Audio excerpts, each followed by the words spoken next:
All right, peace, family. Let's get some more people in the chat room. We'll get started here in a second. But everyone, thank you for joining me, Dynasty Mirror Search for Uhuru. As you come in, please hit that like button and make sure you guys share the video as well.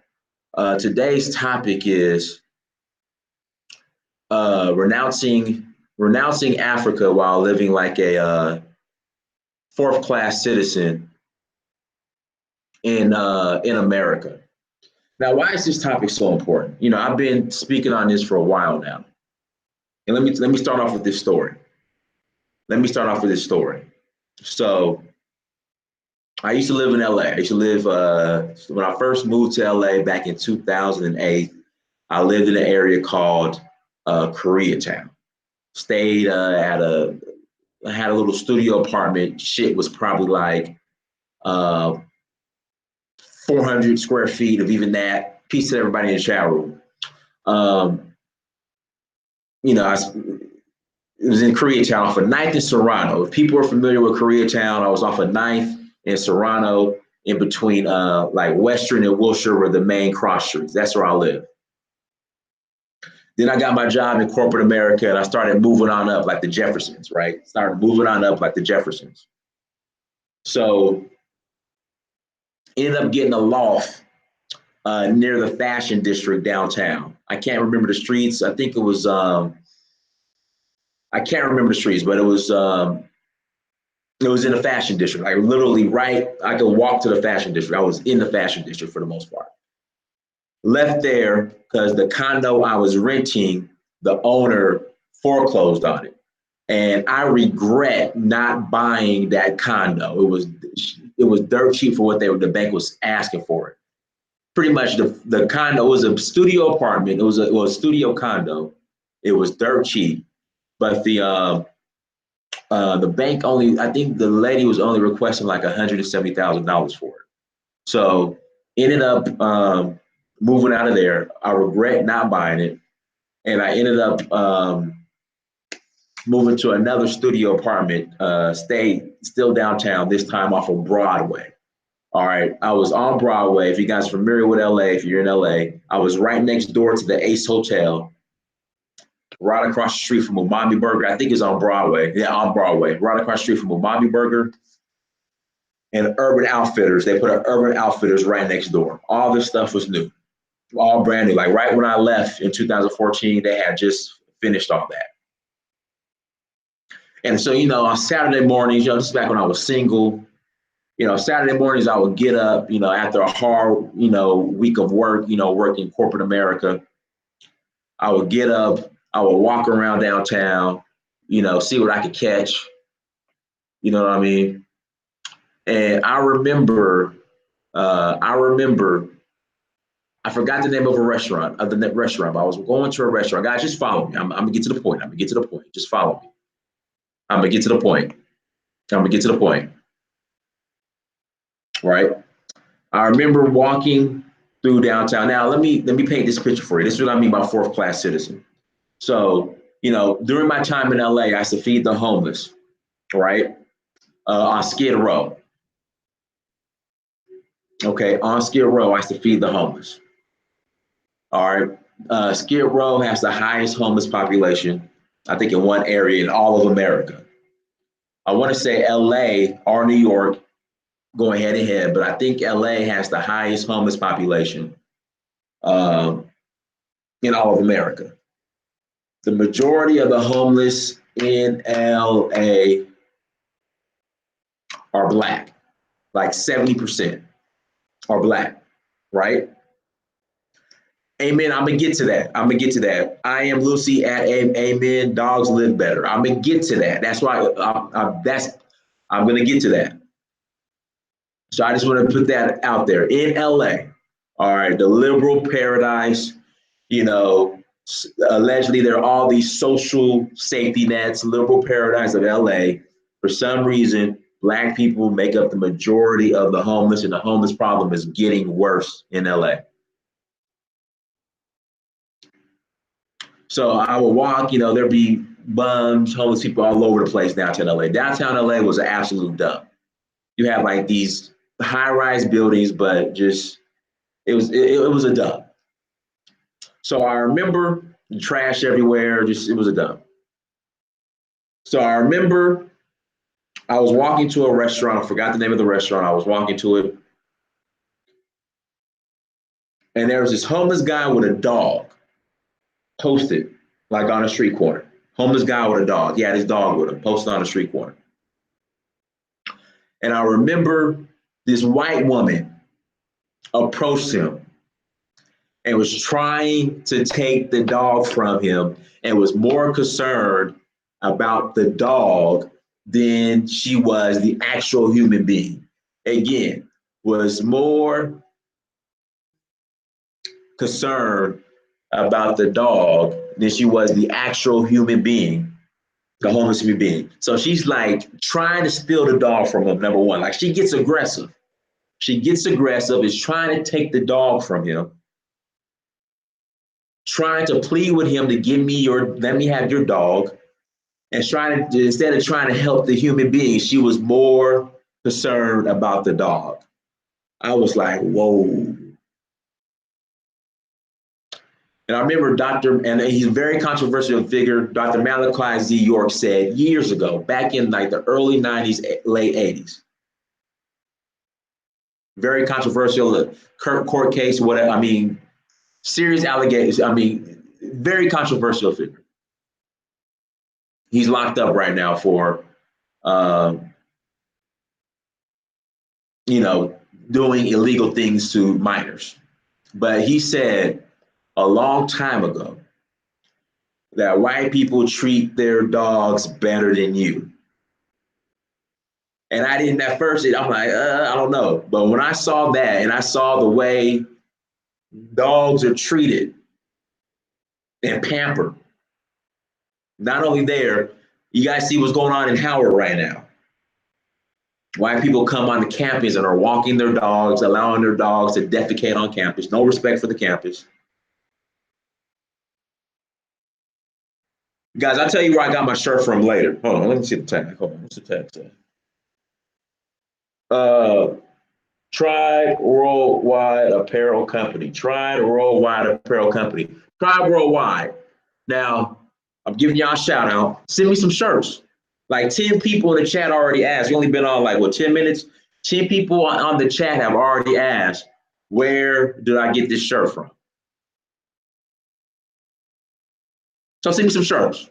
And guys, if you guys go to the site and buy some of these shirts, let them know that you saw it on Search for Uhuru. That is them here. Tribe Worldwide Apparel. I think this is it right here. Tribe. Hold on. Tribe Worldwide Apparel. Something like that. Peace to everybody in the chat. So listen, like you got the situation at Howard to the point where they're like, move your HBCU so we can use this space as a dog park and walk our dogs.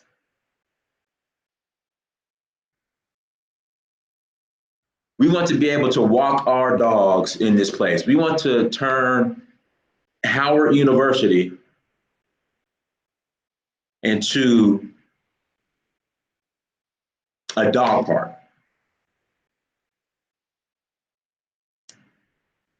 No, Tribe World Apparel. Of course it's black owned. I hope it's black owned.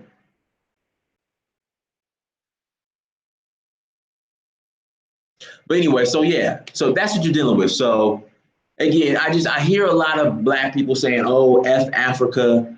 I'm not doing nothing in Africa. You know, we can do it right here. You know, blah, blah, blah. You know, you talk bad about Africa. Minister Jab said something like, I would rather live under a bridge in America than live in Africa.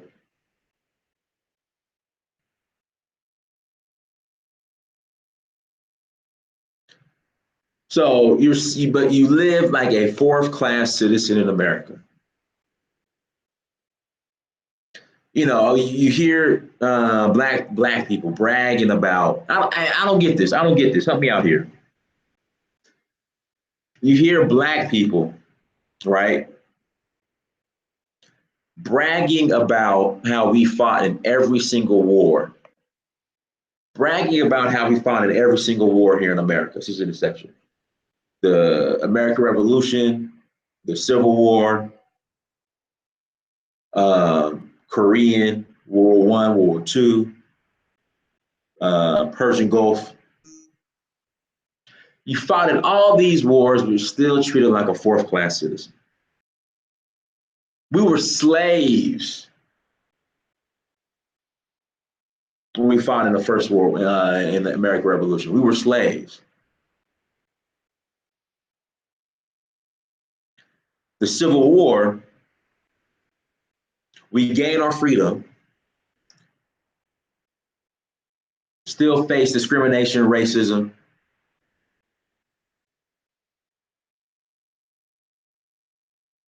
They reneged on our 40 acres and a mule. You look at Black Wall Street, you look at Rosewood in Florida. We build our own communities. They get mad because we're competing with other white business owners. They come, lynch you in your business suits and kill you.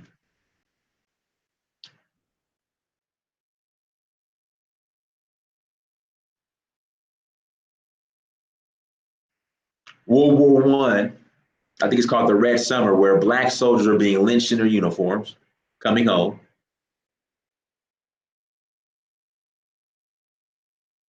World War II, I mean, pretty much the same thing. They said that Nazi prisoners of war were treated better than black soldiers.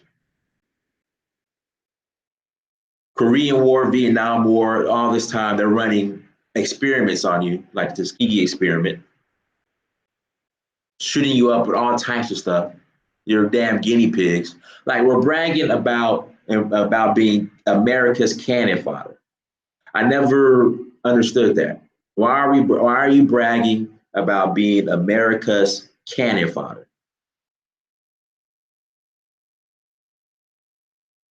Why do you take pride in that? Why are you so proud in that? Mizanic, I did. I did. I didn't say we're, see, this is the thing. I'm not saying run to Africa. All I'm saying is if you don't have an African plan, you're fooling yourself. You're doing yourself a disservice.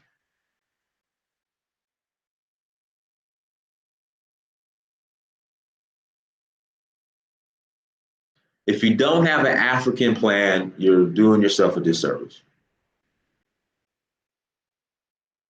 Thank you. In Vietnam War, black soldiers died in higher proportion than white soldiers. You were cannon fodder. Why would you show pride? I mean, it is the facts, but at the same time, why are you leveraging that to be a Captain Black American when your contribution is not appreciated? The only contribution that's appreciated is if you play football, basketball, a sport, or if you entertain. For what's being consistent, those have been the only contributions that are appreciated.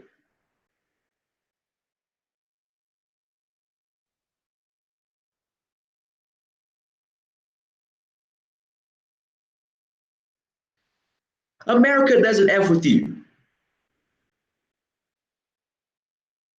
That's the thing. You're not appreciated here. You're used as cannon fodder. You're treated like a fourth class citizen.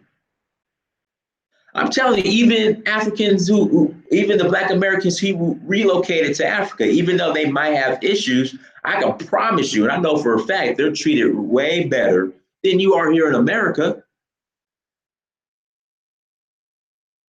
Shit like I see on Skid Row or in LA,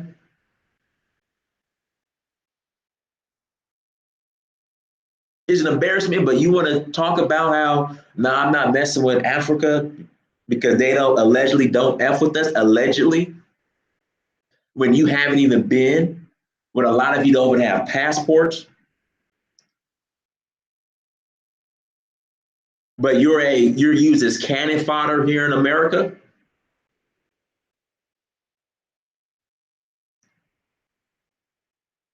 Doesn't make sense to me.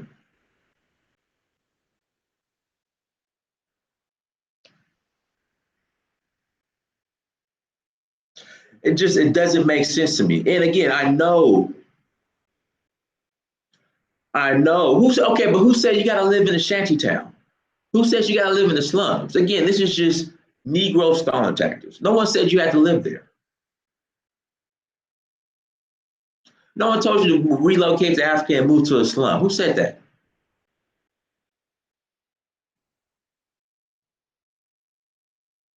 No one said that. No one said, when did I say that? All I'm saying is you sit here and you want to be a Captain Black American when America has told you how they felt about you. And all I'm saying is, look, you need to have, I'm not saying you have to renounce your American citizenship. Stalling tactics, not stalking, but stalling tactics. Negro stalling tactics. I'm not saying you have to renounce your American citizenship. I'm not saying none of that. But what I'm trying to tell you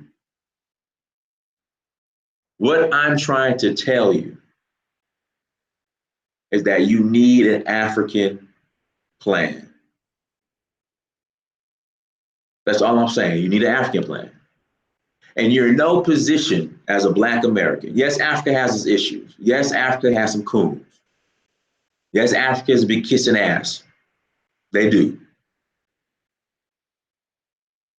They do. Shout out to holism. That's where I got that from. Negro stalling tactics. Yes, they do. I'm not. Yes, they do. They do. There's issues. I'm not saying it, I'm not trying to say that Africa is perfect. Absolutely not. But I can tell you this: the Black Americans I know who go to Africa, who have relocated, who visited, are treated way much better than they are over here in America.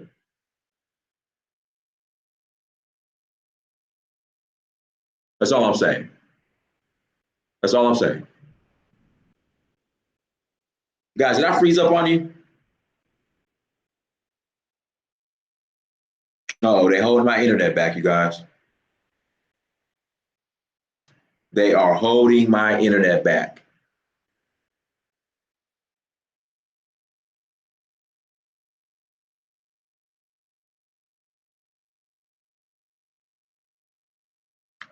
They are holding my internet back, you guys. Hold on one second. Let me guys, hit that like button too. Make sure you guys hit that like button. All right, we're gonna continue. It'll come back eventually. Yeah, but that's all I'm saying. You need to have an African plan. Period. You need to have an African plan. That's all I'm saying. You gotta have one.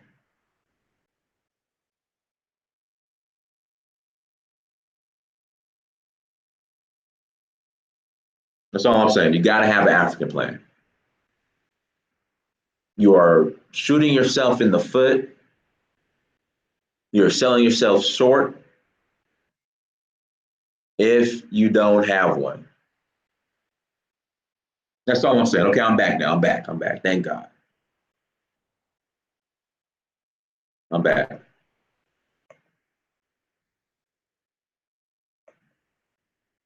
You are doing yourself a disservice by not having one.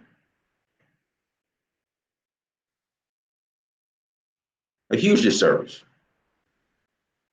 See, the issue with Black Americans is we don't think on an international level.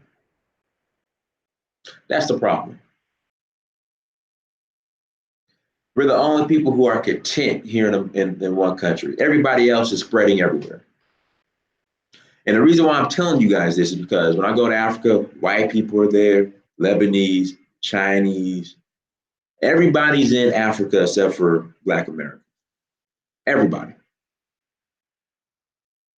But we have all these stalling tactics. Oh, Africans don't like us. You know, what about the shanty towns? You know, they sold us in slavery. They ain't send no rescue boats. Even after all that, okay, whatever. You guys are so quick to forgive the people that treat you like a fourth class citizen for the past 400 years. Quick to forgive them. Guys, let's hit that like button. We have 200 people watching, only 83 likes. Let's hit that like button. You guys are quick to forgive.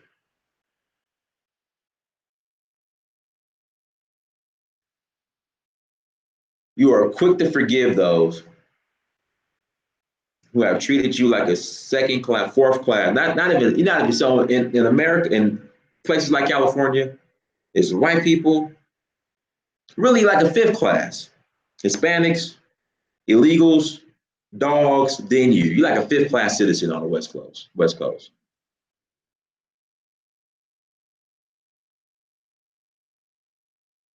That's where you're at. And people are saying, well, Africa's now reaching out. I was just at the AU meeting on Tuesday. I was at the AU meeting on Tuesday. A lot of you who complain the most don't even have passports or that have never even been, which is another problem. That's another problem. I'm going to open up the anyone who wants to hop on. Let me know. Like, how can you renounce Africa, but you're treated like damn near like a fifth class citizen?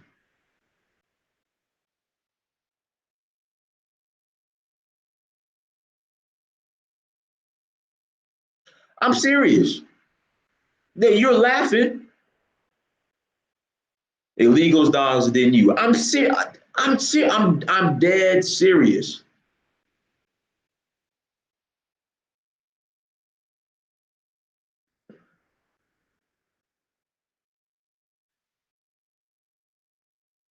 I'm dead serious. Jacqueline, email me, Jacqueline.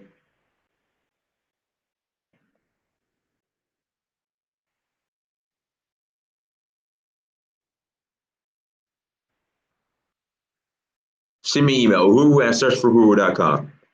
Jacqueline. If you want to hop on, that's my email. Like I just put the email in the chat. It's right there. Don't be in the chat. That is, I want to email. I'm gonna email you. Or what's your email? The email is right there. You got the email. Send me email.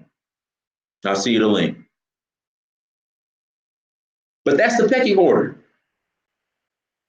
in California. White people, non-blacks, non-black illegals, dogs, and then you.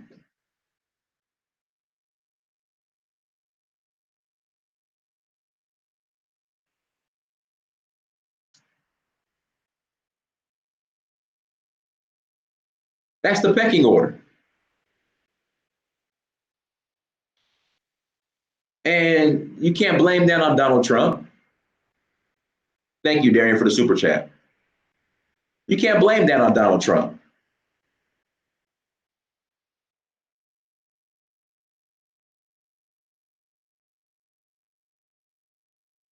You throw cats in there too, cats and dogs.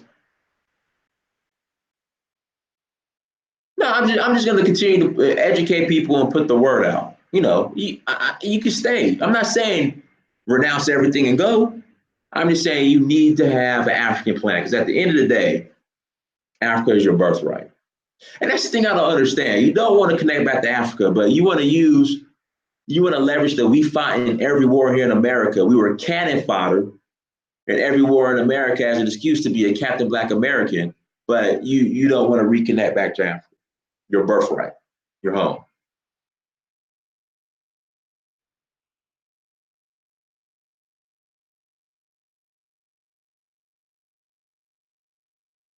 I'm just saying, let me check the email real quick for people who want to hop on.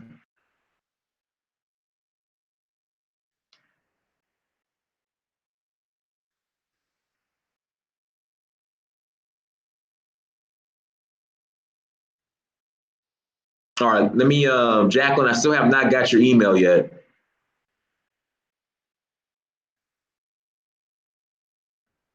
Use your hand. I'm about to send you the link right now.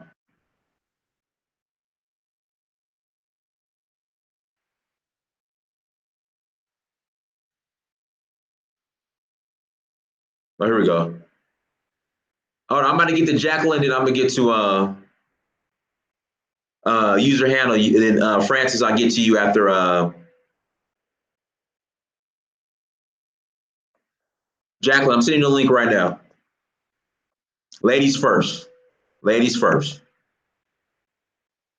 Here we go. Jacqueline, I just sent the link. You got a minute to hop on. Come on, Jacqueline. Just sent the link. Jacqueline, I just sent the link. Click the link, hop on. And then user handle, I'll get to you after Jacqueline, and Francis, I'll get to you. So yeah, that's what I'm saying. Our ancestors built this country. Well, they didn't want to build it. But at the same time, I'm not saying you got to renounce everything here. All I'm saying is you need to have an African plan. That's all I'm saying.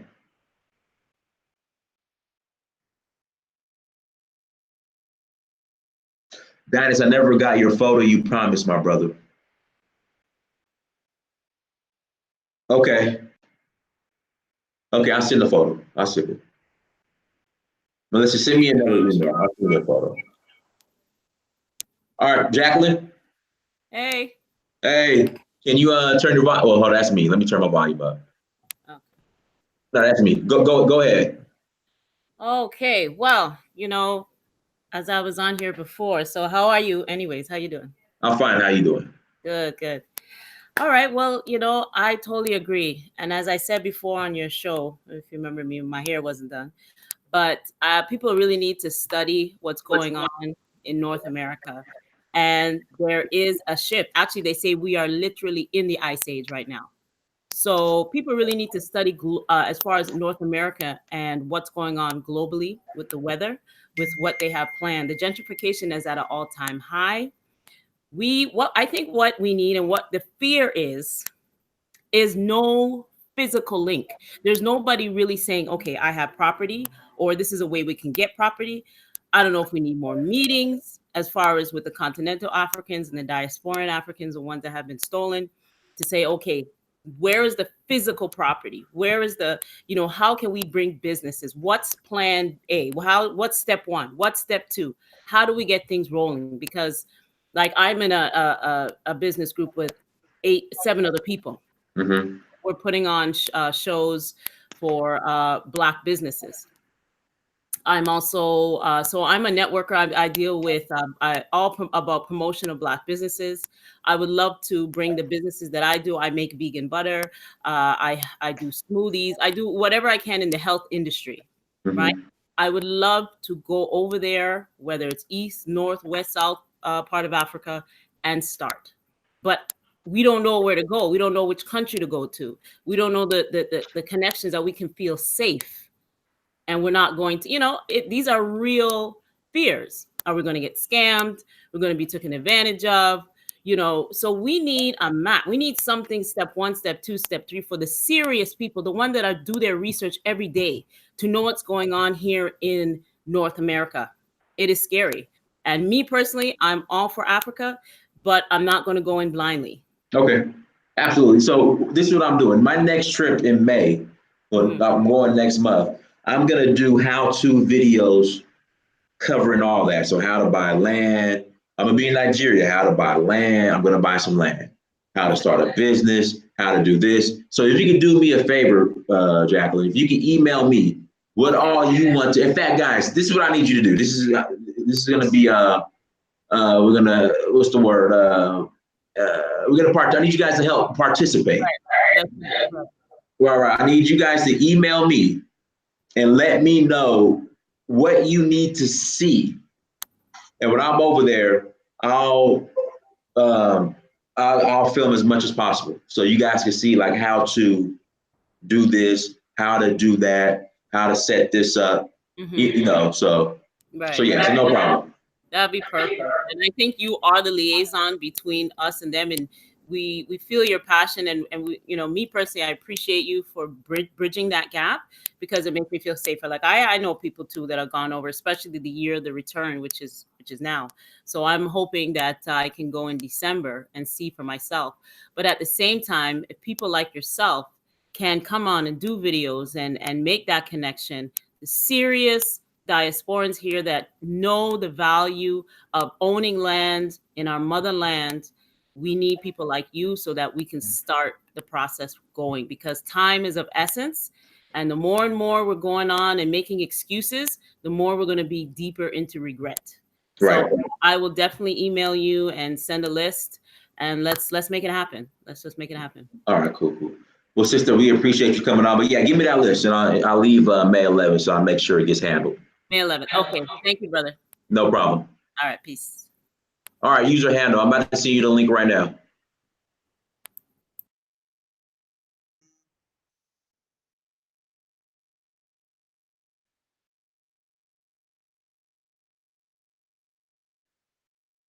All right, use your handle. I just sent the link.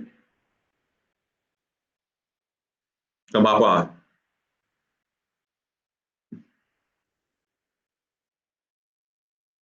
So everyone, again, thank you for joining. Make sure you hit that like button. Guys, we have 245 people watching, only 125 likes. Please hit that like button as you come in. Use your handle. We're waiting for you, brother.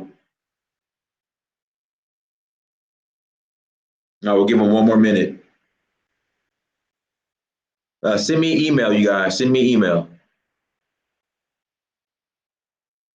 Katie, what's the real heart of the problem? You tell me, what's the real heart of the problem?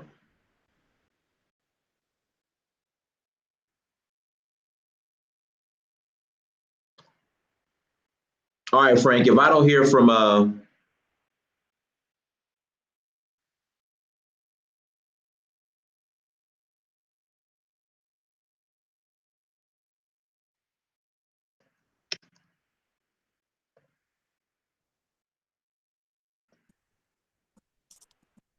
that's your user handle?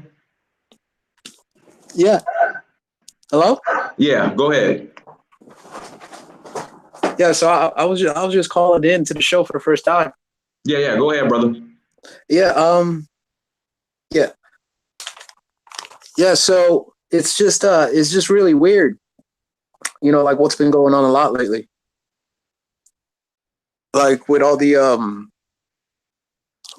back to Africa, like with this renewed like back to Africa movement, then out of nowhere, like the ADOS movement like pops up out of nowhere. Like I feel like that was the government trying to like stop African Americans from like linking up with their brothers back home, because it makes well, this is the thing. I'm not gonna jump into this conspiracy theory stuff, because my thing is, you know, again, and I've always said this: Yvette and Tone, they have some great points. You got to admit it. I mean, they make some great points, and they make some great arguments. So I'm not gonna really jump into the whole government conspiracy theory thing. It makes some great points, but go ahead. But I disagree with a lot of what they say, but go ahead. Yeah, because a lot of the like back to like anti-African like rhetoric that's going on makes no sense to me, because it's like, you know, like Latinos and like feminists have taken more of, you know, the African American like benefits than Africans have. Which hold on, let's real quick. So I'm gonna get to that. So the AU ambassador to the African diaspora, she brought up a great point.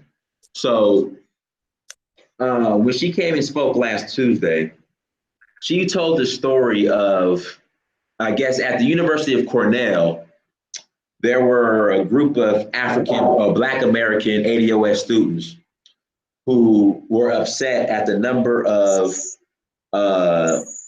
Black immigrants being let into the university, and they felt as if they were taking spots from the ADOS students.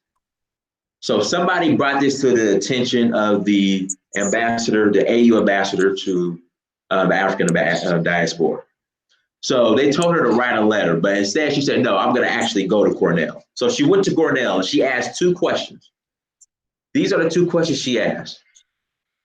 Question number one is why, when you guys went to the, the dean or the faculty or whatnot of Cornell, why didn't you ask them these two questions? Question number one, did you request that they increase the enrollment size of Cornell? They looked and said no. Question number two, to your point, she said, did you guys ask that they take those spots away from Asian students versus take more spots away from Asian students versus the way you guys are going about it, saying, why are Black immigrants taking our spots? Why didn't you ask for them to decrease the amount of Asian students who are allowed to come to Cornell and make it give those spots to Black people? And they couldn't say anything. Man, that's crazy. Yeah. Yeah, and that's crazy. Because I've been caught up in the language like, oh, immigrant. Because this is the problem. And again, this is the problem. Right. It's just we have a lot of, and I understand where like Tariq and some people come from, even myself. There are a lot of coons who immigrate here. Of course. Who immigrate, there's just a lot. So I see that's, I see why this is coming up. Like I see why it's here. Like there are a lot of coons that come here. But she made a great point. Or that was, and I couldn't even say anything. Like, why are we going after each other? Because think about it. Think about it. You won't see, this is the thing, you won't see Latinos from different Latino countries going after each other. They're going to go after Black people. You won't see Asians from different Asian countries going after each other. They're going after Black people, but Black people are quick to go after each other. So even though we do have this confusion and these issues, she made a great point. Like, why didn't you guys tell the dean or whatever to reduce the amount of spots that are meant for Latino students, reduce the amount of spots that are meant for women, for white women, reduce the amount of spots that are meant for Asians, and increase the amount of enrollment openings for Black people? And they couldn't say anything. And she made a great point, if you ask me. So yeah, but go ahead. Yeah, because the way I see it is like that there's a concerted effort to separate both the African Americans and the Africans. Because the way I see it, like, because I'm not even ADOS, like I'm an immigrant myself. So like, but from what I've seen, like African Americans are like the most pro-Black group of Black people in the face. Oh yeah, absolutely. Like if they were to come back to Africa in mass, and like get into like leadership roles, like education, especially because the youth of Africa are like, their minds are totally colonialized, like, and we have the youngest population on the continent. So like if you guys were to come in, because like most Africans have never even seen the picture of like Emmett Till before. So like most Africans think like white people are nice and like are great. So like if you guys were to come back and get into key positions of power, like Africa could be liberated. So there's a concerted effort to like separate both of us, to make us, hate each other. And I just don't see what good can come out of it at all. Mm-hmm. Absolutely, brother. Anything else you want to share in closing? Hello? Yeah, I was saying, anything else you want to share in closing? No, man. That's just it. And I've been watching you for a while, and like I really love what you're doing. Like I as an African, I've seen more places in Africa like through your channel than like I ever even saw when I used to live on a continent myself. So like, where you from? Where you from? And, like, where you from? Nigeria, actually. Nigeria. Okay, cool. I'm going back next month. Yeah. Do you go to the eastern part of Nigeria? I haven't been yet. No, but just primarily. Yeah, it's primarily southeast, just Osun State and Lagos. Okay. Because I was born in Lagos, but I'm from the Igbo tribe. So okay. Yeah. All right, brother. Appreciate it, man. All right, Francis, Francis Hebron. Francis, I just sent you the link, Francis. You got a minute to hop on, brother. You got 1 minute to hop on. Hey, guys, pretty soon I won't be doing this funny style like I'm doing right now. Pretty soon we'll actually have like a call-in number. But for right now, I'll just be sending you guys the link. For right now. No, pretty much we're full. So after we get these people that are in my email queue, you know, I'll close out. Well, it depends. It depends. Thank you, Nina. But Francis Hebron, we're waiting for you, brother. We'll give you about another 30 seconds. So I'm gonna go to the next person. Next person will be Jennifer. Jennifer S. Jennifer S. You're next if we can't get Francis on.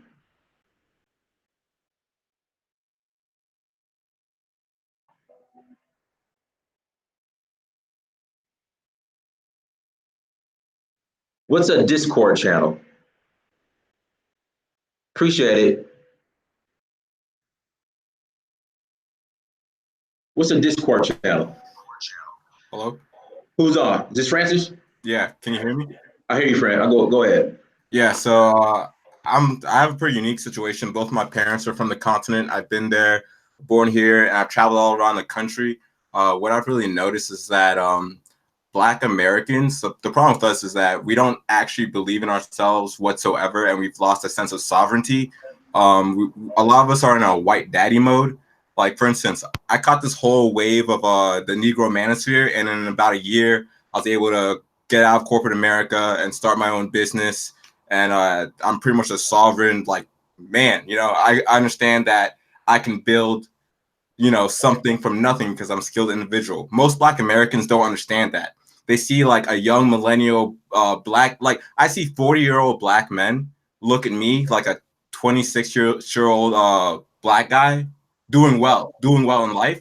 And they actually get really jealous. And they it's like the thought never occurred to them that they could do it too. So Right. I feel like most Black men are in a frame of mind that they don't have the type of mindset that says, I'm going to move to another continent and start a business. They don't have the type of mindset that like a Chinese guy has, I'm going to move to Nigeria and become a chief. They just don't have the brain to actually believe in themselves and do it. Same with Africans. Just like, why didn't you ask more to take seats away from the Asians and give it to the Blacks? What Blacks don't understand all across the world is that everyone is racist except for them. Everyone is racist except for Black people in the world, and that's one of our biggest problems. You know, you're right. You're right. Where's your family from? Freetown and Lagos, Sierra Leone, in Nigeria. Sierra Leone, Nigeria. Okay. How long? Well, you've been all your life. Yeah, and I visited when I was like 10, spent a summer there. So, you know. Mm-hmm. Ooh. All right, brother. Anything else you want to add? Black men should believe in themselves. No one has to be nice to you. White people aren't going to give you shit. You're only in America to, excuse my language. You're only in America. You're only in America to entertain Blacks. Right. Like I said, the only. Like you're only given really recognition, huge recognition, if you play sports or entertainer. Right. Last thing, America needs Blacks to avoid a classist revolution. Because as long as the poorest white man is still better than the richest Black man, no one's going to look at rich Republicans or rich white people and be like, hey, this stuff isn't trickling down. They're white. It's already trickled down. Anyway, you can be a Black man in a Bentley and still get pulled out of your car and beat. Have an Africa plan. No. All right. Exactly. All right, brother. I appreciate it. All right, Jessica. I think Jessica S. Jennifer S. I'm sorry, Jennifer S. You are on the clock. Jennifer S. We're waiting on you. You got a minute to hop on, Jennifer. Then I'm gonna send a link to somebody else. Yeah, the brother's correct. You gotta have an African plan. Let's see here. Alexander Red Owl. You are on if Jennifer doesn't hop on here in the next 30 seconds or so.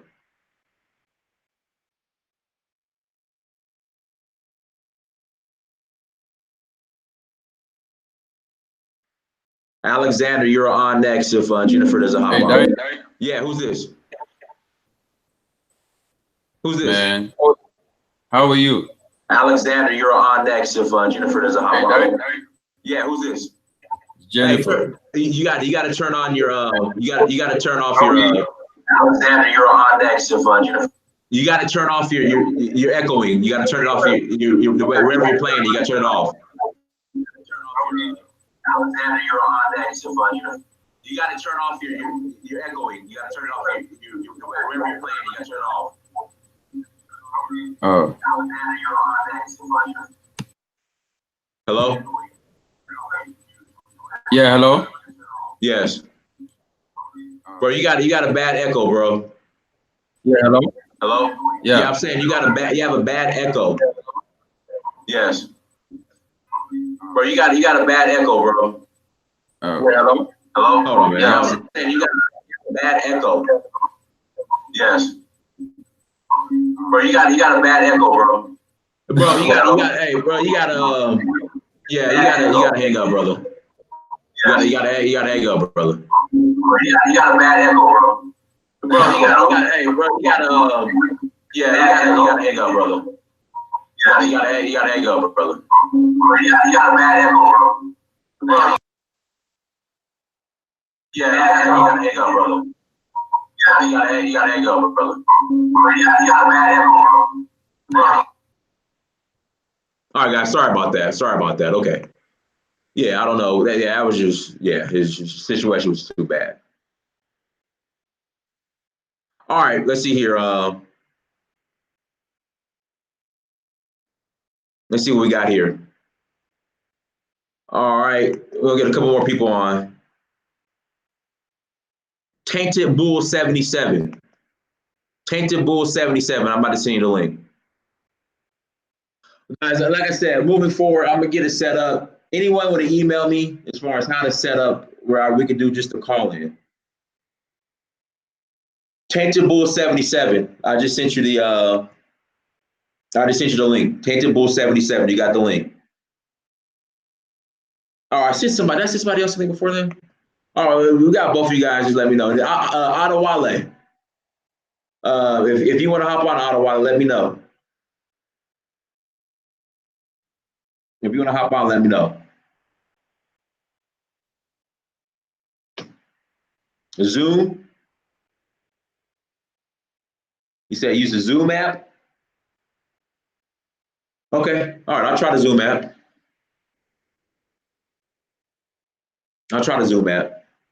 No problem. I'll definitely check it out. But everybody, like I said, you cannot renounce Africa while living like a fourth-class citizen in America. Soul Rots Kabah. Neon Don, shut up.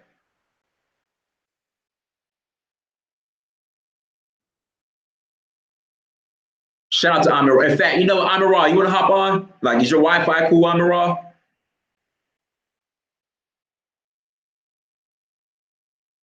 Amir, you want to hop on?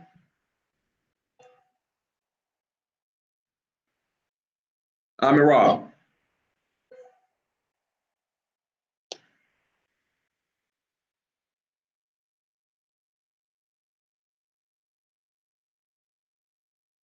Amir, if you want to hop on, Amir, let me know. Send me an email.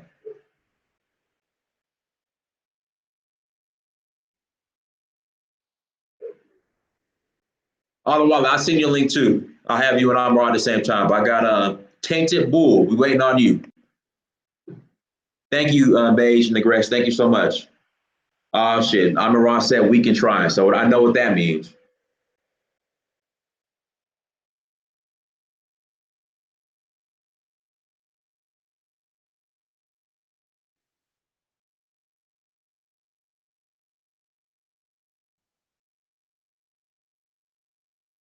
Amir. Where you at, bro? I'm not Miral, but Tainted Bull 77. You got Ottawale. I'm gonna send you the link. Ottawale, I just sent you the link. Let's wait for Tainted Bull to come on, if he's gonna come on. Ottawale, wait. All right, I'm gonna send you the link too. I'm gonna have you and Ottawale at the same time. But hold on, wait like another minute or so. We'll wait for Tainted Bull. All right, Tainted Bull, you got 20 more seconds. All right, I'm about to send you the link too.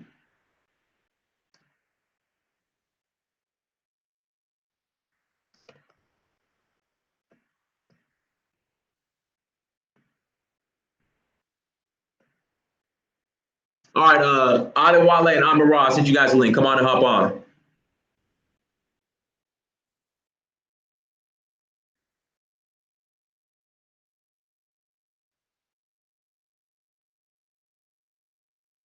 I know, right? Amara and Adewale, I just sent you both the link.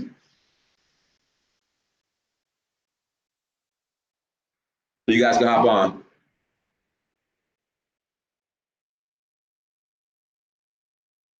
Shout out to Monifa.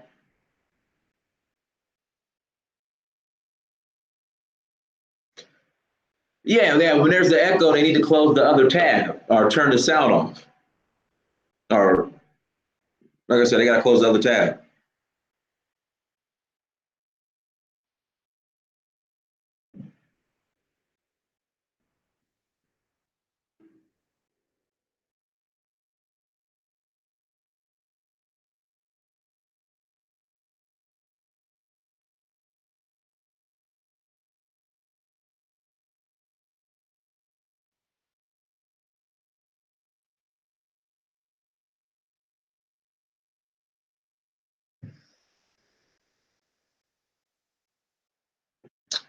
All right, Adewale and Amara, we waiting on you guys. Here we go. Adewale, what's up, brother? Hello? Yeah, Adewale, can you hear me? I'm good, brother. Yes, How sir. you doing? I'm doing great, man. How about Good, yourself? good. I'm doing well. Can't complain, man. Can't complain. All right, go ahead. How do you feel about the topic? Yeah, man. It's a great topic in Africa, African Americans renouncing Africa while living like fourth class citizens in Right. America. Visited the US for the first time last August. And while I was there, I came from Canada, right? Uh, So my wedding in New Haven, Connecticut. It's like right. an all-white town. And all my buddies that I was with, black guys. Bro, hold on 1 second, brother. Guys, we have 300 people watching, only 168 likes. Let's hit that Act like freely, button. not act freely. Just don't talk to wondering like what's going on, man. Like it's not even this way in Canada, right? At the end of the day, there is white supremacy all over the Western world. US. I experienced it for the first time ever when I visited. I was in New York, I was in New Haven, Connecticut. And guys were like, man, you got to be careful, man. You just don't talk to white people. I'm like, really? Is it that crazy? Maybe those that I'm trying to bring up here is African people in America, African Americans, and black people in America. To that mental level where people are scared to live freely, right? So I don't know, man. We see other things on TV, on like they're living a good life, the celebrities, all that kind of stuff. But then visiting the place firsthand and experiencing it, I wouldn't say anything else but encourage African Americans to definitely go try out Africa trip for the first time. I mean, when you get there, you're gonna be overwhelmed once you step out of the airport by the mere fact that feeling alone is something undescribable. You have to experience that firsthand to understand what I'm saying. Mm. Let me ask you this: when people, when Black Americans say, "Hey, I'm not going to Africa because Black people."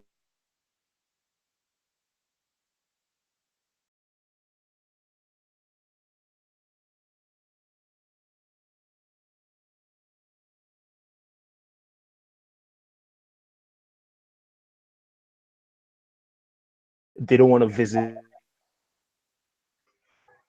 as another immigrant. No. When African Americans say they don't want to go to Africa because Africans are being colonized by the Chinese, Africans are fourth class citizens in their own country. What would you respond? How would you respond to that? No. Africa and their countries. So the first thing is, from a Nigerian's perspective, because I'm a Nigerian, there is a financial level. So it depends on how rich you are in the society. You are pretty much put in a class, right? I agree with that system, but it's as a result of materialism. Like, we're so materialistic sometimes. We definitely need to do away with that. But African Americans, they actually have an advantage, because if you come to Africa, Hey, we are very welcoming. I don't know. You keep going in and out. Like, it just like, I want people to hear this. You keep going in and out.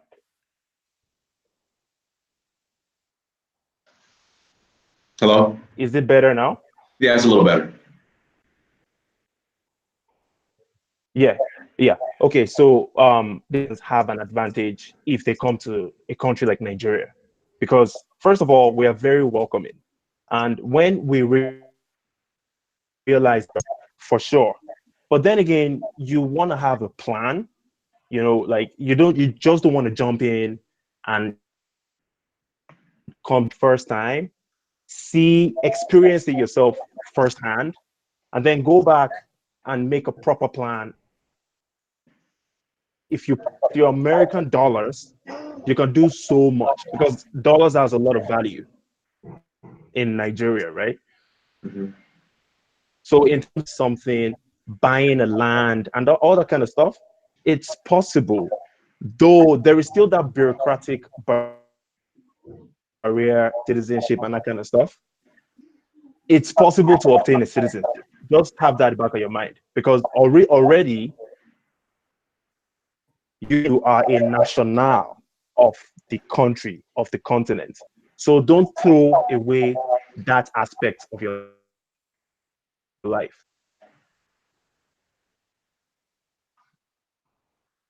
Out of while they keep going in and out, brother. Um, Amara, you there? Yeah, I'm here. Can you answer that question? For the Black Americans who say not to go to Africa because Africans are first class citizens and the Chinese are taking over. What would you tell them? I would just say that those are just foolish people that have a lot of fear for no reason. They're just following propaganda. For instance, in Kenya, there are 40,000 Chinese people living and working in Kenya right now. That's 0.08% of the Kenyan population. In the United States, there are 3.5 million Chinese, 1.5% of the population. And China is America's #1 debtor. Now, Kenya owes a big debt to China, but half of that debt is off of one project, that is the SGR, the high-speed railway. So these people are talking that nonsense about the Chinese taking over. It's just propaganda. We should be far past that. When they talk about anything about the Chinese, they're just talking out of ignorance. And I have proven this several times. We need to move past that argument. Those people that sing about the Chinese are just trying to hold us back. They talked about the Chinese are going to take the Mombasa port. Never happened. They talked about they were going to take over Zambia's electric company. Never happened. They said they were going to do this. Never happened. The Chinese have been in business with the African for 19 years now. No, what are they waiting for if they're going to have a plan to take over? That is the psychological mindset of the Mzungu, of the white man, that he can't think like people can just trade together nicely. You know, he has to think like somebody has to lose, somebody has to conquer someone. So from that mindset, he comes and sees the business what the Chinese and the African are doing.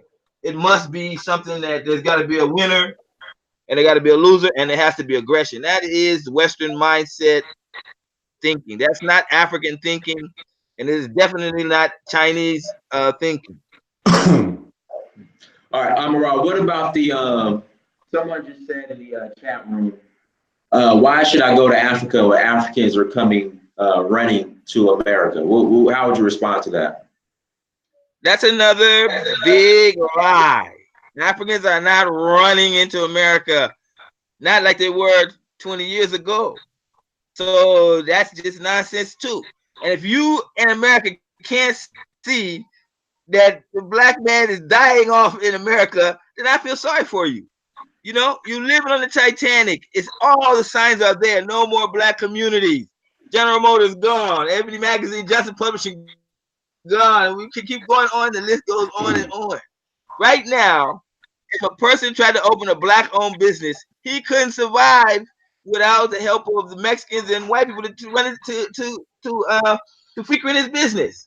Because black people are not enough, and we're not unified. So you're in a country that has hated you for 400 years and oppressed you for 400 years. It's dying. They're saying that it's dying. No longer is a house and a car the American dream. Now it's just a small apartment. 50% of black wealth was lost in 2008 crisis, and we've not recovered yet. Okay, and then the population tells you everything. Malcolm X talked about 12% of the population. Marcus Garvey said blacks was 12% of the population. We haven't increased in the population since at least the 1960s. Meanwhile, in Kenya, the population has doubled since I came here 22 years ago. Adewale, you there? Yes. How's your sound? Yes. Yeah. Do you want me to give my opinion on Yeah. Give your opinion. Go ahead. Yeah. At the end of the day, the truth is it's not perfect in Africa. It's not perfect. Like it's far from perfect. Last time I was there, right? Huh? Quite a few things had improved in terms of infrastructure. But the truth is, Africans keep running to this part of the world. Not Africans, I would say Nigerian reasons primarily. But as an African American, you moving back to Africa, you're bringing in American dollars. Mm-hmm. You're bringing in skills and expertise. I'm talking about stuff that You have to wait. You guys already have it, being born and raised in this part of the world. So you going back there with your skills and expertise, the only thing I can really hope for is once you guys get there, do not because at the end of the day, we're not perfect. We have our negative traits as well. In Nigeria, we have lots of corruption in the environment, the lawmakers and all that kind of stuff.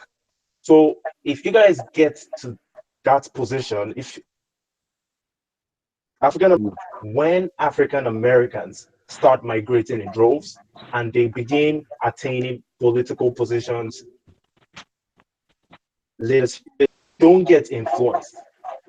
Stay out, do what is right, and then we can only move forward from that. Because at the end of the day, in America, we have problems in Africa, but it's just crazy that we are just constantly subjugated by the rest of it. It's crazy. We're in dire situation at this point. We need to find a solution to our problem. you moving back to Africa is not as bad as it is. Me, when I moved down here, I had dreams and aspirations. And now that I've been here for a while, I realize that it's not as green as I thought it was. If I have the opportunity right now, but once you move to this part of the world, sometimes you make some mistakes that get you trapped in the system, and you find it hard. Still in that process of trying to figure out my stuff. Once I figure it out, I'm definitely moving back, guaranteed, because it's better there, specs there. Well, what do we do here? The only thing you do in this part of the world is you pay, work, pay, work, pay. We're running out of Nigeria to this part of the world for basic infrastructure like electricity, good internet, have simple solutions. But there is so much corruption in some countries like Nigeria. That's why even though we've not been able to solve these problems. But the corrupt Americans decide to start moving back, we're going to start creating solutions to these things. For sure. For sure. Somebody, hold on real Both quick. sides of the world. Somebody else It's not on as good here. yes, Hold on. that's me, brother Dynas. How you doing? Yeah, changeable. I'm just gonna have Amir Raw and Adewale on, but brother, next time we'll get you on, bro. Of course. Thank you. Yeah, no problem. All right, brother. Amir Raw. So am I right by saying that Black Americans are living like fourth class citizens in America? Yeah, they already did a graph that showed that there's no more black middle class. So when we understand that, and this is a graph that even the government has come out with, showing that the black middle class is gone, the black community is gone. Blacks only own 0.5% of America's wealth. So we don't even own anything in America. You get what I'm saying? So it's just a wave, and that's what I want to point this out. When I talk, I'm not trying to talk about black people and say they're in a bad position. I understand it's bigger than that. And you always hear me say that's propaganda, And I'm saying that because you got to look at this thing from a psychological point of view. And when you look at it from a psychological point of view, you must understand the conscious mind and the subconscious mind. The subconscious mind, okay, just to give a quick analogy, the subconscious mind believes whatever it's told, especially when it's told repeatedly and repeatedly. Now, I was watching a TV series from the U.S. Yesterday, and in that show, as part of the show, it's a fictitious show. These are characters; they're not real. But they started talking about prominent things like Harlem is no longer black. The actors just mentioned it. And it's like it goes into your mind, Right. and these kind of things educate the majority of our people, because the majority of our people are no longer in college. The majority of our people don't educate themselves on self-help books. They watch television. They watch these TV series. So after you start watching enough of these TV series, they can print out what they want you to believe, and your subconscious mind will believe it. And once the subconscious mind believes it, it is very difficult for you to believe anything else. And now I say that the white man's greatest fear, America's greatest fear, is blacks leaving the United States en masse. So they have this program where all of this information is making you believe that America is great. America is the place. Every other place is below America's standard. And black people, this is no longer the case. But you see, when I give you evidence, or when you start to see large cities popping up all over Africa, when they tell you that 8 out of 10 of the fast growing economies in Africa, your subconscious mind doesn't want to believe it. So you start attacking the person that's telling you, or you start coming up with ridiculous propaganda that the government put out there, like the Chinese are bad people. You see? the Chinese are so bad, such bad people. Why is it they? Let me ask you this: How do you feel about the Chinese businessman being given chieftaincy in Nigeria? What's your thoughts on that?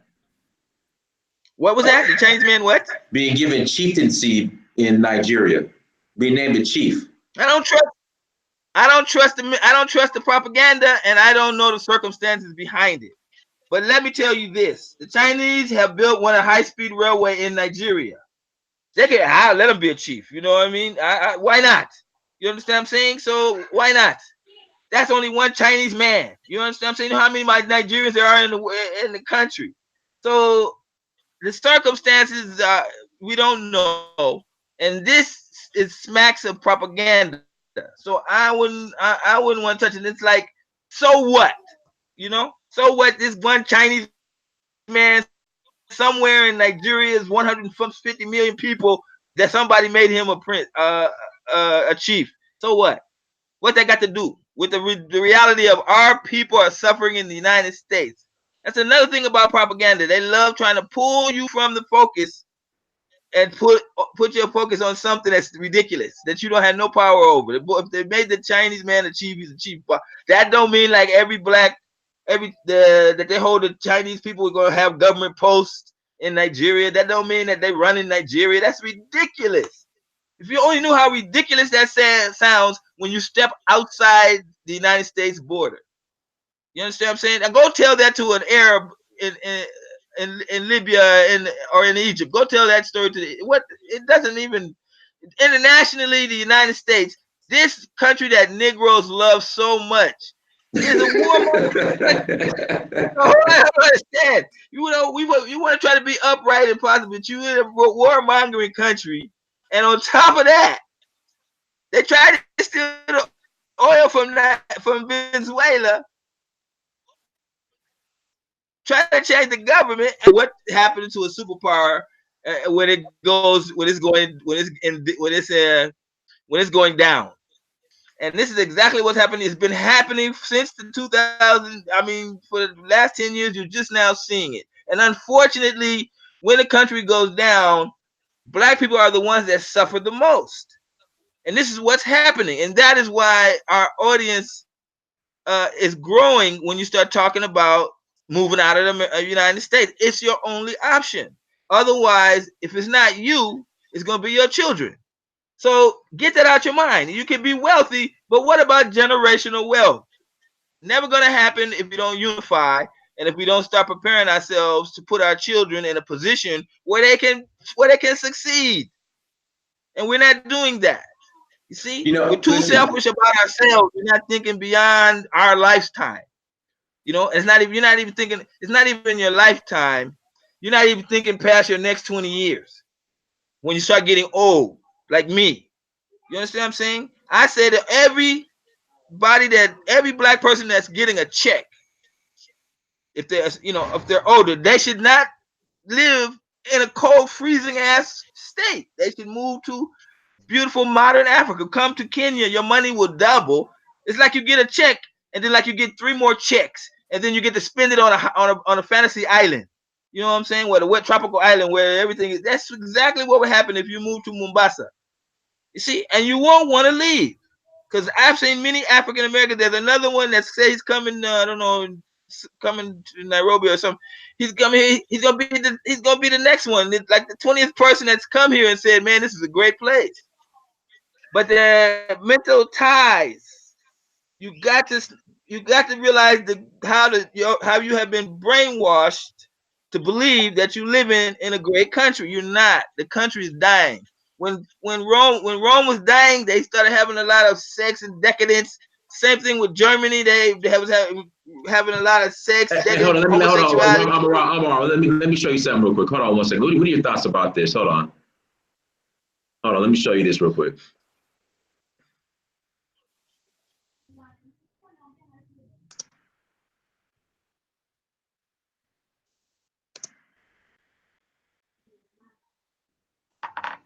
Hold on, let me show this to you real quick, Amaral. Let me share the screen.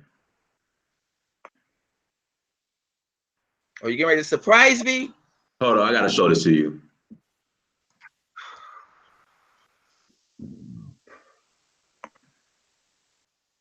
Here we go. Hold on. Let me share the screen. Let me show this to you because you just brought something up, and this is what we're celebrating now. Hold on. Everybody do something with homosexuality. Yeah. Let me show it. I gotta show this to you though. I gotta show this to you. Hold on. I mean, this is Ebony magazine. Then they wonder why. Hold on, that's not the right one. Hold on 1 second. Damn. Then they wonder why, Ebony and Bob Johnson, whatchamacallit, why they went down. You know what I mean? Hold on 1 second. Let me do it over here. Why they went bankrupt. This is why John Johnson Publishing went bankrupt right here. So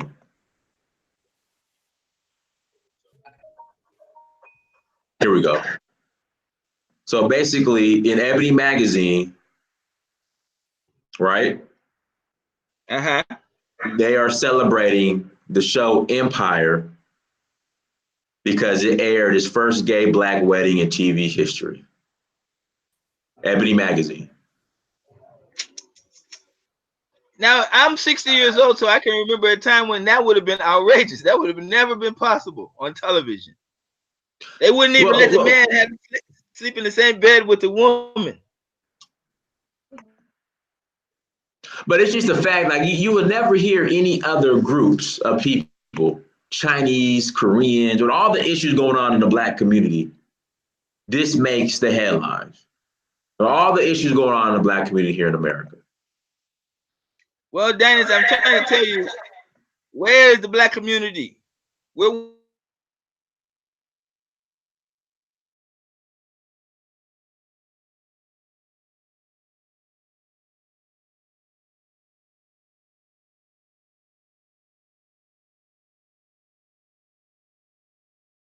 can say one or two things. Oh, this brother is right, and I don't care if I'm right. People think like that means something. It doesn't. Or you say that's outrageous. That can't be true. That's the subconscious mind rejecting it. You are an African. You have a continent. They have made you believe that America is your continent, and it's not your continent. You wouldn't. Who had lived in a continent where you suffering for 400 years? Right. You know what I'm saying? And when I ask these questions, I get this hate group because, and I understand. It's because your subconscious mind don't want to believe it's true.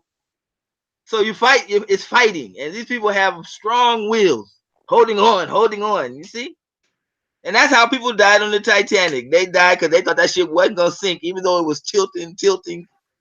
So this is just a normal reaction to people. But again, I say, if you black and you're retired, you should contact me. I can give you far better living accommodations than you have in the United States for the amount of money you get on your checks. You can have that money transferred to the banks here. You get your check every month.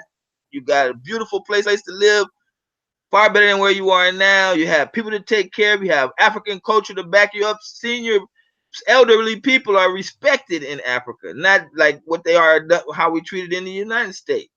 True. And you damn sure don't have to die in an old folks' home, where many of us always end up at the end of the day, even though we try hard not to. All right, brothers. What we'll do?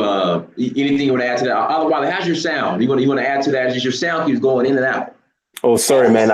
Is it better now? Because I just changed to my phone. Is it better? Okay. All right. All right. Go ahead. What are your thoughts on that? Yeah, man. I think the elder just spoke well. He said a lot of meaningful things. I agree with almost everything he said. I mean, first of all, in Africa, we treat elderly people with so much respect. It's not the same way it is in this part of the world. And I understand it's difficult for people to just decide they want to move to Africa.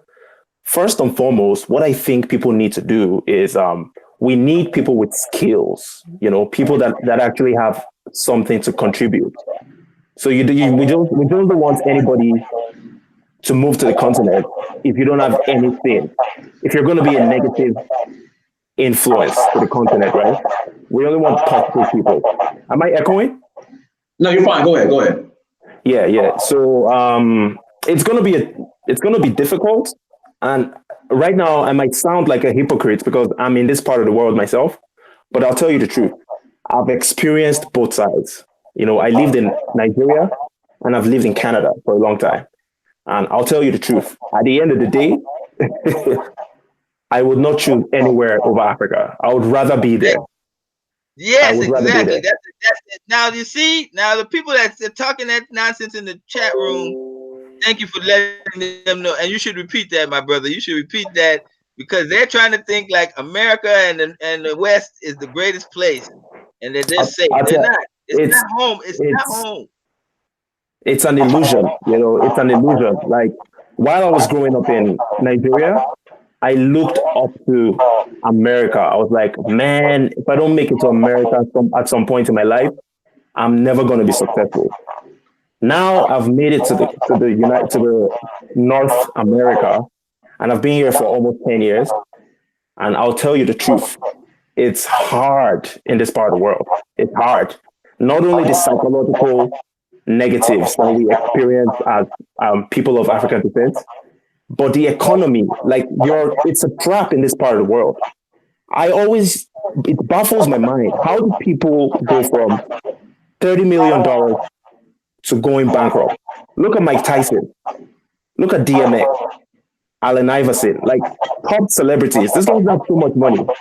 If you have that kind of money in Africa, there is no way you're ever going to get broke for the rest of your life, guaranteed. But here is such a crazy system it's parasitic to you. I can't even explain, man. It's hard to live in this part of the world, and that's the truth. But a lot of people don't realize because they haven't experienced what it's like living amongst the people. If you move back there or just go visit, your first step you take out of the airport, I promise you're going to feel so real. It's an experience you have to experience in your lifetime. Anything you want to add, Amaral? I could add all night, but you know, it's exactly what he's saying. Now you see, this is an African brother who has never experienced. I'm saying he never experienced growing up black in America because he knows he's an African. He knows he's a foreigner. But imagine me, I'm in my own country and I'm being mistreated like that. You know what I'm saying? And I'm in my own country. So for people like me, you know, I have skills. I brought my skills over to Africa. You know, even today, I was addressing a meeting with like 100 teachers on ICT, and they all praise me. Oh, you know, this guy, you know, has not. Thanks for coming. Thanks for helping us. Exactly. But in America, it's a dog life, and you grow up in that, and you have that same mentality. So this African brother is witnessing this mentality, and he's being able to express a choice between I like it or I don't like it. And I didn't have a choice once I was there because I was an American. You get what I'm saying? So that is something you cannot really explain with words. You got to see the other side, and then let your subconscious mind and conscious mind explain to your subconscious mind that, hey, it's okay. Hey, I'm not going to be homeless. Hey, these people are really my friends. I can trust them. You know, hey, you know, I can live well here. Hey, there's nobody looking after me or looking at me when I walk into the supermarket. You know, hey, the police are not pulling me over at random just because of the color of my skin. All these things are gone when you move into Africa. It's a big change, but you have to experience it. And you have to get past the subconscious mind, the negativity that's been put in our subconscious mind, and just make the trip. Once you make the trip, 50% of the bullshit they told you will just automatically change. Man, my shirt is from Tribe. I'm trying to read the damn tag. Tribe Apparel Worldwide. Something like, yeah, Tribe Apparel Worldwide. That's where I got my shirt from. Let's see what we'll do. We'll go ahead and close out. Adewale, anything else you want to share in closing? Yo, thank you, man. And also shout out your page, Adewale. Yeah. I'm a huge boxing fan. I support the American champion Deontay Wilder. even though I get a lot of criticism for that because the other champion in the heavyweight division is actually Nigerian, Anthony Joshua. So Nigerians are like beefing me for supporting Deontay Wilder, but I have my reasons. If you are into boxing, you like listening to boxing talk, how people break down boxing and anything related to boxing, check out my channel. It's Adewale M. That's the channel name. And thank you, Dynast. You're doing a great job. You're an inspiration. Like, keep doing what you're doing, bro. God bless you, my Hell brother. yeah. Keep doing what you're doing. Real quick, shout out to Gregory Wyatt, man. This brother is a big supporter. He's actually coming with us to Nigeria in August. Thank you for the super chat, brother. For the naysayers, may I suggest that you visit the continent before you comment. Be prepared to rebuild a Black Wall Street with us if you have marketable skills. If you don't have an entrepreneurial mindset, stay on the U.S. corporate plantation. What are your thoughts about that comment, Amira? Yeah, I agree. 100%. What you know, a lot of these guys that I'm talking about, the naysayers, how you call them? Yeah. They don't realize Kenya is a middle income country. It's been a middle income country since 2014, and it's going to expand to a first world country in the next 30 years. Mm-hmm. So the tide is changing. It's not going to change. This is not going to change, and it's not going to happen over anybody's lifetime. But the obvious changes are there. So some people will talk about, I can't go to Africa as if it was a third world country. You know, no. A lot of countries are moving into mid-level, middle income status, and this is just showing you another thing that's showing you that this things of people thinking like you safe in America. You're not safe. America is the murder capital of the world. More people get shot and killed in America than any place else in the country. You're not safe. 50% of the population of the imprisoned people are Black. Until they catch you, that's when you will realize, hey, you know, this thing is the system. They catch you for a traffic ticket, and then they make you plead guilty for a misdemeanor, and then you get in prison, then they charge you with a felony, and then your life is ruined.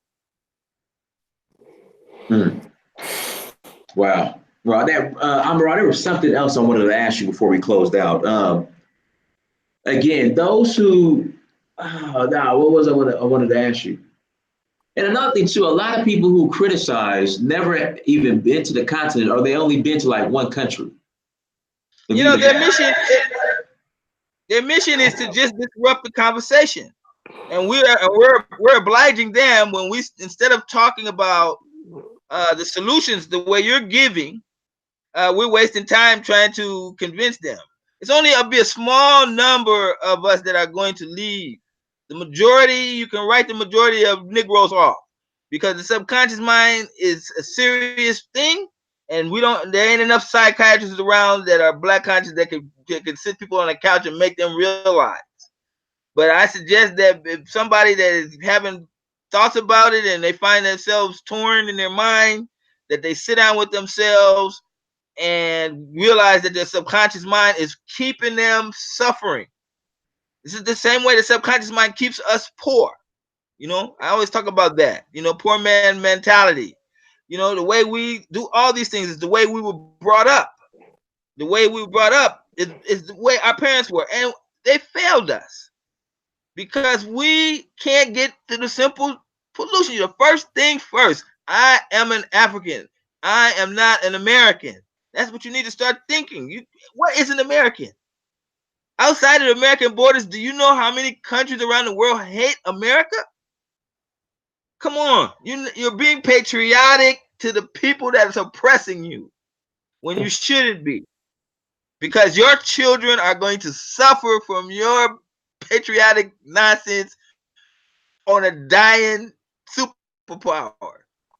Simple like that. If America was so great, why they take your Black communities and then don't tell you nothing? You know, like it's not even like I don't know nothing about it.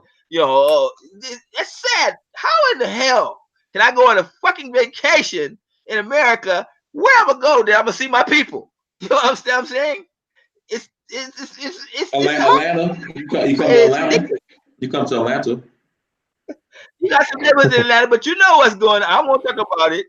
I'm getting a lot of research and getting a lot of information about what's going on in Atlanta right now. But those people from up north is traveling in Atlanta because the north is too bad. Detroit is just like done. You know what I'm saying? So it's okay. I started this thing in 2005. I was by myself, but today I'm seeing, it's okay. It just take time. Another 10 years, this won't even be a conversation. You understand what I'm saying? Sure. So yeah, my African brother, go back to your country, get you a good woman, get you some children, and then when you put your arm around your son and you talk to him in your home language, man, and then you say this continent is yours. You can be anything you want to be, and you ain't got to be dealing with racism and being a minority in some strange ass land where it's freezing half the time. I wanted to ask you another question, Amara. There was something else I wanted to ask. I should have wrote it down while you were talking because you brought it up. Oh, okay. So, Amara, let's talk about this. This is the last question. The credit system.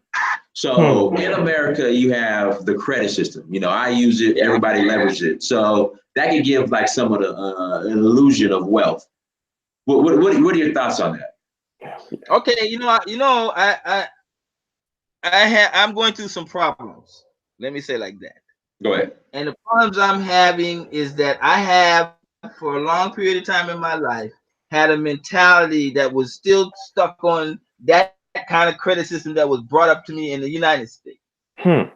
So lucky for me, because I started very young. I was working in corporate America when I was 18. And after 4 years, I think it was 4 years, I had some credit card debt, some main company credit cards. And at that time, they were talking about it's an easy way to do bankruptcy. And you don't have to pay those bills. I really wasn't suffering. It's just that the way it brought it out to me, and I was young, they said, okay, you file bankruptcy and you don't have to, all these bills will go away. So I did it, and all my bills went away. But I couldn't obtain any credit, as you know, when you file bankruptcy for like, was it 10 years? And that 10 years was up at the time when I had 7. Yeah, so 7 years old anyway.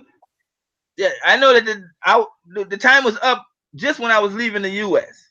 So I had no credit, I had no loans that I owed anyone. And so when I came into Africa, I operated from that point, not having to, using my money to make more money. You understand what I'm saying? I didn't leave my money to rest in the bank. I didn't store my money under the pillow. No, I think, okay, this is the amount of money I made on this job. I'm gonna take 50% of this and put it marketing this new job. This is money I made from this, let's say, promotion. Okay, I'm gonna use this money to buy uniforms and then sell the uniforms and make money. You understand what I'm saying? So I had my mentality, because I'm an entrepreneur, and then I was in Africa and I was like, trying to survive. It made me have these habits which are really good. And one thing about that helped me was the fact that it wasn't no credit cards, Visa, MasterCard's not everywhere you go in Nairobi.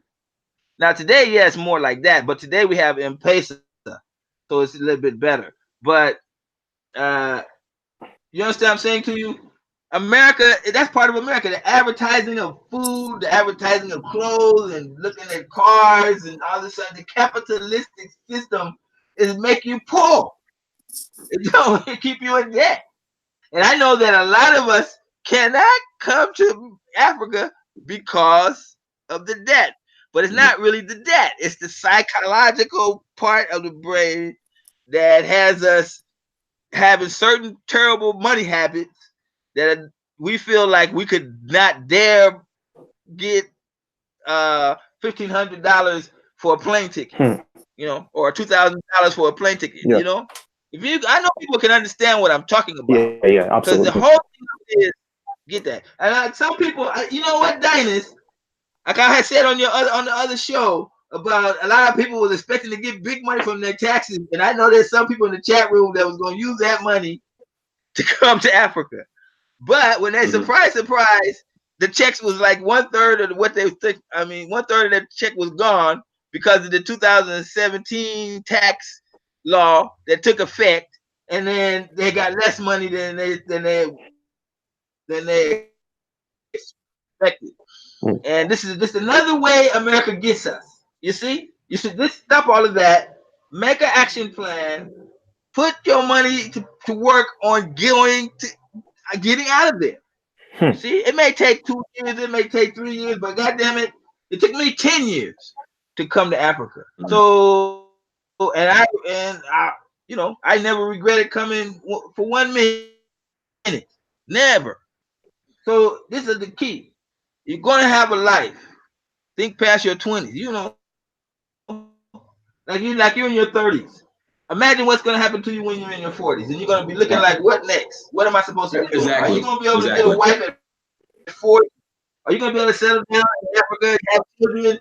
You see what I'm saying? So there's the ties that we have. You know, some of us have children in Africa. I mean, in America, and we have to pay money for those children. Okay, but if you were able to get yourself out, and that could be a goal of your life, you know, to establish yourself so that your children in America can now have a place to come.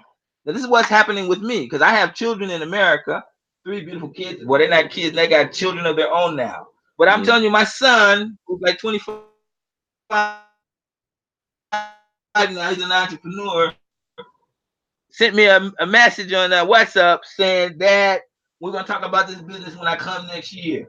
Touch me.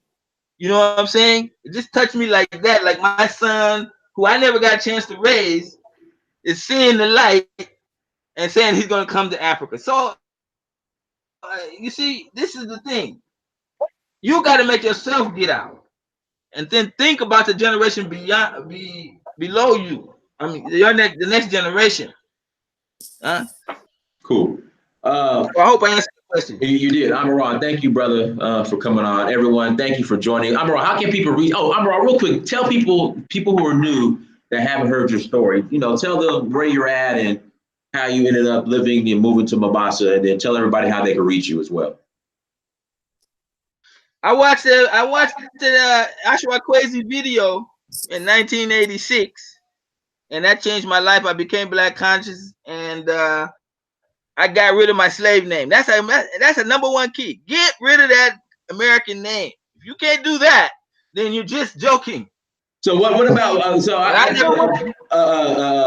you know, Captain Black American said that, you know, and my thing it's whatever, but he said that you shouldn't change your slave. In fact, what he said, that the Black American name is not a slave name, and he gave examples. He gave examples of Harriet Tubman, like that's not, you know, Harriet Tubman. That's a great name. Nat Turner. That's a great name. You know. Who named Harriet Tubman? Who named her? Her slave. So you see, that's just nonsense. People was here first.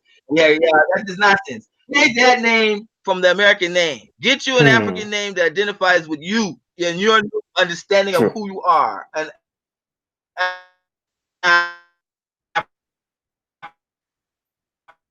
African.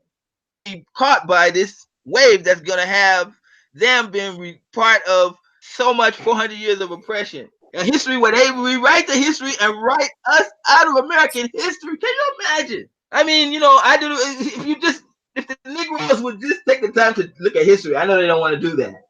You know, if you just take that time, it's like you can't how. You know, there's no argument now. You see, there's no argument. Even white people, even white leaders is telling us America is an oligarchy. You understand what I'm saying? So it's an oligarchy. It's not run by a few people. And you can look at the status of all the wealth in the upper 1% of the country got the most of the wealth. So, you know, you're an African. You got a place to go. You don't got to take this. You understand what I'm saying? You ain't got to take it. You keep taking it, ignoring it, and I'll be okay. That's your subconscious mind telling you, I can never go to Africa. You see, that's not you. That's your subconscious mind regurgitating the program that's been put in you over years and decades as Black people in America. So that's why you look down at the African, but the African kicked the white man out of his country. He got armies, he got stock markets, he got governments, you know, he got major businesses. What you got in America? Look at your situation for what it is. Your people have not been able to get that airplane off the ground. while the African in Nigeria and Kenya and Uganda just got a $150 billion contract with Canada and Germany to sell them marijuana.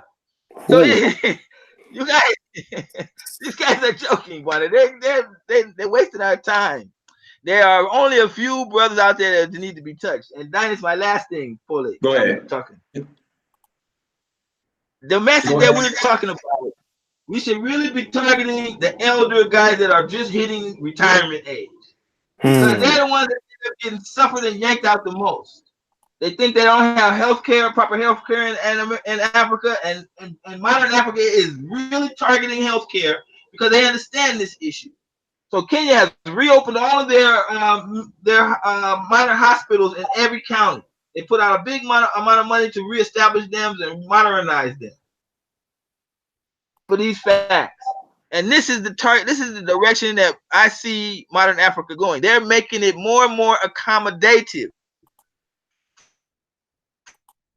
for people from the West and to come and live and be safe, live out their years here.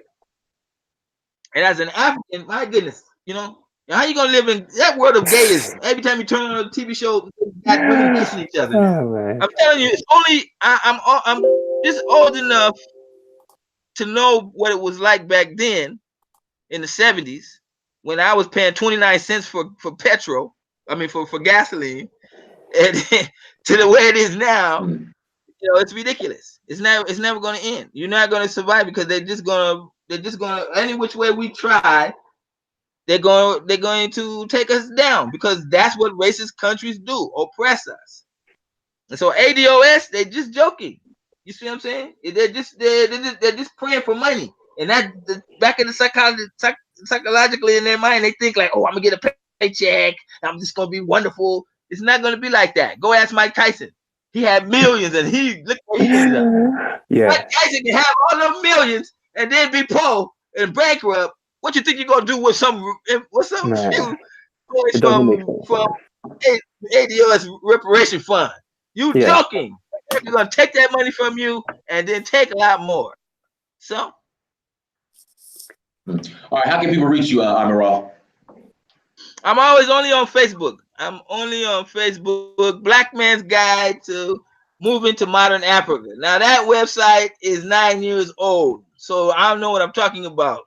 I invite all people to go to Black Man's Guide to Moving to Modern Africa. Go to our group site and scroll down. You'll go through years of this information. Scroll down all of those information that Facebook holds. You see, look at the different articles. It can help you change your mind or make you get a better perspective because we only choose articles there. And then if you want to join, I'm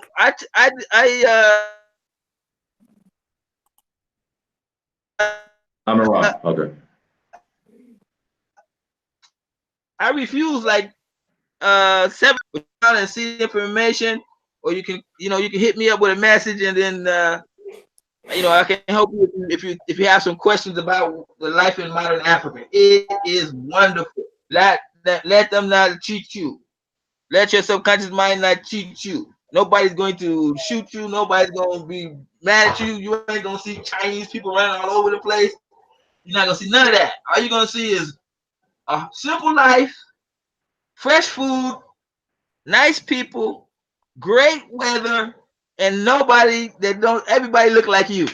So that's if that's appealing to you, fine. If it's not appealing to you and you feel like America is your place, it's okay, fine. All right, cool. All right, everyone. Thank you so much for joining us. Make sure you go to Search for Uhuru on Instagram, Snapchat, Twitter, and Facebook. Make sure you like, share, subscribe. Everyone who's super chatting, thank you so much for super chatting. Make sure you hit that like button on your way out if you're new. Again, share the content. If you're not super chatting, at least share, spread the word, subscribe, all that good stuff. Dynasty Mirror, Search for Uhuru. Until next time, family. Peace. Peace.